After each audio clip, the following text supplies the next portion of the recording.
Гүлфия әзірлеген радио тапшуларны тыңлаучыларыбыз көтүп ала. Тел дигән дәрья бар, Тукай укулары, кыйссадан кыйсса тапшуларын Гүлфия Мөхәммәтгәрәева әзерләде. Быел әлеге тапшулар янына җиңүнең 75 еллыгына багышланган утлы еллар авазы тапшулар циклы да өстәлде.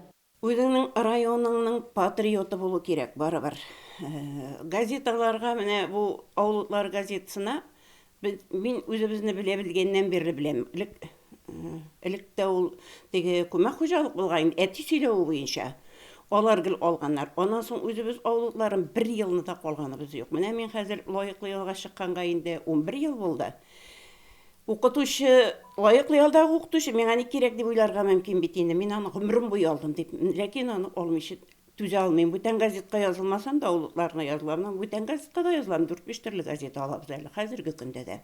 Укытучылар элек-электән газета журналларны күпләп алдырды. Укытучы яңалыклардан хәбәрдар булырга тиеш. Хәер, басма матбугатка мәхәббәт Гөлфия апага кичкенәдән салынган.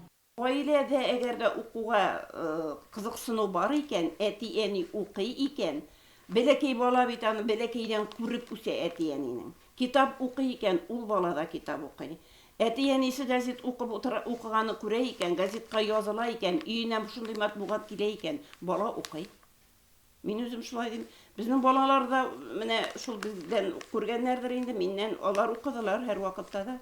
2021 елның 1 ярты еллыгы өчен Гөлфия һәм Рәшит Мөхәммәтгәрәевләр авыл утлары, Татарстан яшьләре газеталарына, Казан утлары, Мәйдан журналларына язылганнар. Югары табын почта бүлеге буенча район газетасына әлегә 52 гаилә язылган. Бу узган елның шушы чоры белән чагыштырганда 50% тирәсе.